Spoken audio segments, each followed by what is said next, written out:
रुक जाओ मेरे प्रिय मित्रों, अगर आप चाहते हैं कि हनुमान जी की कृपा आपके जीवन पर बनी रहे और हर संकट दूर हो और आपके घर में सुख शांति का वास हो, तो इस वीडियो को अंत तक अवश्य देखें, क्योंकि आज हम आपको बताएंगे हनुमान जी की कृपा पाने के 28 ऐसे सरल उपाय जिन्हें श्रद्धा और विश्वास के साथ अपनाने पर आपके घर पर हनुमान जी की हमेशा कृपा बनी रहेगी।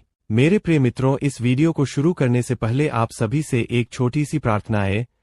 यदि आप हनुमान जी प्रभु श्री राम और सनातन धर्म में श्रद्धा रखते हैं तो वीडियो को लाइक करके कमेंट में एक बार जय श्री राम और जय बजरंगबली अवश्य लिखें। और यदि आप हमारे भक्ति कथा -12 परिवार से अभी तक नहीं जुड़े हैं तो सब्सक्राइब का बटन दबाकर बेल आइकन भी ऑन कर दीजिए, ताकि हनुमान जी की प्रेरणादायक कथाएं, भक्ति व्रत कथाएं और आध्यात्मिक ज्ञान से जुड़ी हर नई वीडियो सबसे पहले आप तक पहुंचे। मित्रों, आइए बिना किसी देरी के शुरू करते हैं आज की पावन कथा। प्रिय भक्तों, आज हम एक ऐसे विषय पर चर्चा करने जा रहे हैं जो हर हनुमान भक्त के मन में कभी न कभी अवश्य आता है।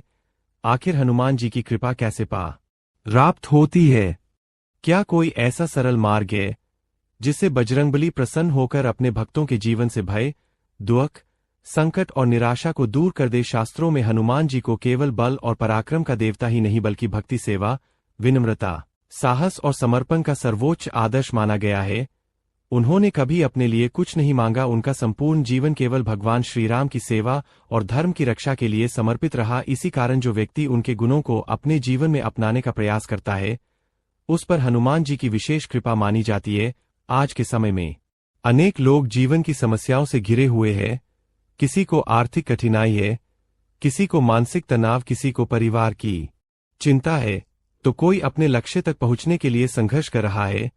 ऐसे समय में लोग हनुमान जी की शरण में जाते हैं, लेकिन केवल मंदिर जाकर दीपक जलाना या कभी कभी चालीसा पर लेना ही पर्याप्त नहीं है।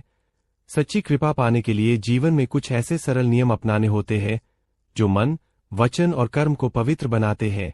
इस कथा में हम 28 ऐसे सरल उपाय जानेंगे जिन्हें श्रद्धा, विश्वास और नियमितता के साथ अपनाने पर व्यक्ति के जीवन में सकारात्मक परिवर्तन आने लगते हैं। यह कोई चमत्कारी दावा नहीं है, बल्कि भारतीय आध्यात्मिक परंपरा में बताए गए ऐसे आचरण हैं जो मन को स्थिर, चरित्र को मजबूत और भक्ति को गहरा बनाते हैं। सबसे पहले यह समझना आवश्यक है कि हनुमान जी की सबसे बड़ी विशेषता क्या है। वे शक्ति के प्रतीक है, परंतु उनका अहंकार शून्य था। वे ज्ञान के सागर है, परंतु स्वयं को केवल भगवान श्रीराम का सेवक कहते हैं। उनके पास अपार सामर्थ्य थी, फिर भी उन्होंने कभी उसका प्रदर्शन अपने लिए नहीं किया। यही कारण है कि उनकी कृपा पाने का पहला कदम है विनम्रता और सेवा का भाव। जब मनुष्य अपने भीतर से घमंड, ईर्ष्या और द्वेष को कम करने लगता है और दूसरों के प्रति सम्मान का भाव रखता है, तब उसका मन धीरे धीरे शांत होने लगता है। यही शांत मन भक्ति का आधार बनता है। हनुमान जी की कृपा का अर्थ केवल कठिनाइयों का समाप्त हो जाना नहीं है।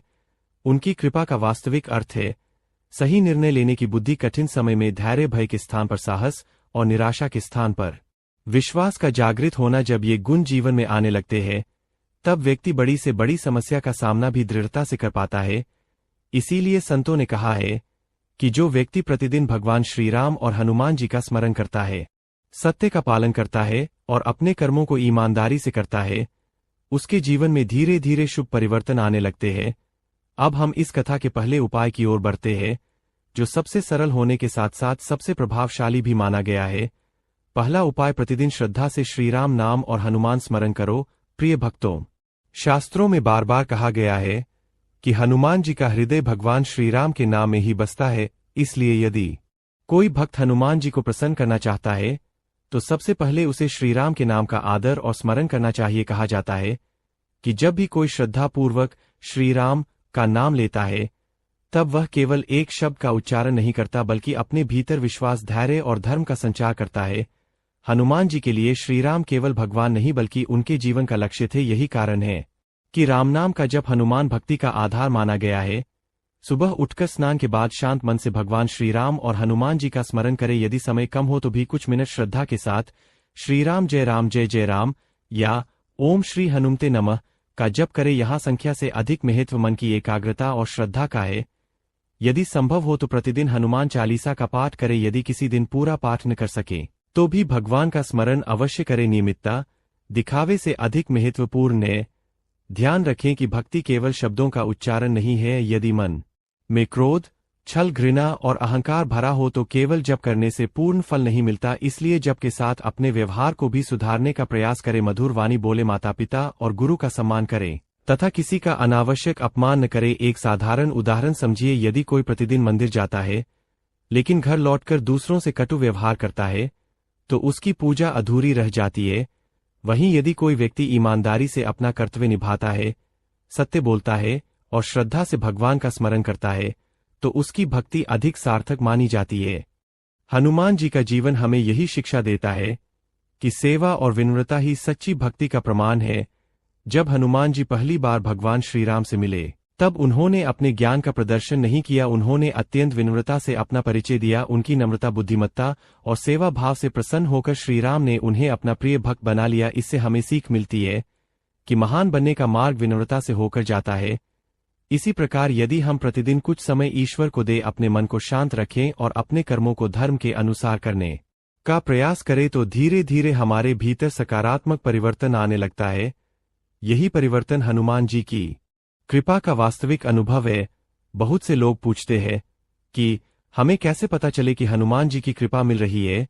इसका उत्तर यह है कि जब आपके भीतर साहस बढ़ने लगे, कठिन समय में भी विश्वास बना रहे, बुरे विचार कम होने लगे और सही मार्ग पर चलने की प्रेरणा मिले तो समझिए कि आपकी भक्ति फल देने लगी है। याद रखिए, हनुमान जी अपने भक्तों से धन, वैभव या बड़े बड़े अनुष्ठान नहीं मांगते। वे केवल निष्कपट हृदय, सच्ची श्रद्धा और धर्म में जीवन चाहते हैं। प्रिय भक्तों, यदि आप वास्तव में हनुमान जी की कृपा प्राप्त करना चाहते हैं तो केवल पूजा पाठ ही पर्याप्त नहीं है। हनुमान जी के जीवन का सबसे बड़ा संदेश है निस्वार्थ सेवा। उन्होंने कभी अपने पराक्रम का उपयोग अपने लाभ के लिए नहीं किया। उनका प्रत्येक कार्य भगवान श्री राम, माता सीता और धर्म की रक्षा के लिए था।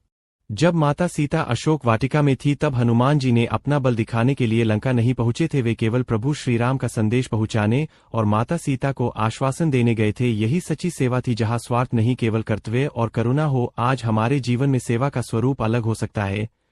यदि हम किसी भूखे को भोजन कराते हैं, किसी असहाय की सहायता करते हैं, किसी दुखी व्यक्ति को सांत्वना देते हैं, किसी वृद्ध का सम्मान करते हैं या किसी जरूरतमंद की यथाशक्ति मदद करते हैं तो यह भी सेवा है। ऐसी सेवा मन को निर्मल बनाती है और भक्ति को गहरा करती है।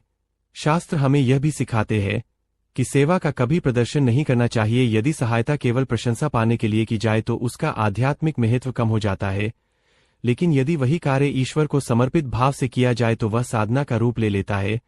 कल्पना कीजिए कि आपके आसपास कोई वृद्ध व्यक्ति सड़क पार करने में असमर्थ है।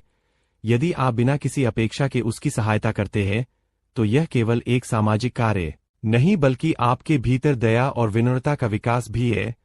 यही गुण हनुमान जी को प्रिय है। हनुमान जी अत्यंत शक्तिशाली थे, फिर भी उन्होंने कभी किसी को तुच्छ नहीं समझा। वे ऋषियों का सम्मान करते थे, वानर सेना के साथ मिलकर कार्य करते थे और हर परिस्थिति में मर्यादा का पालन करते थे। यह हमें सिखाता है कि सच्चा बल वही है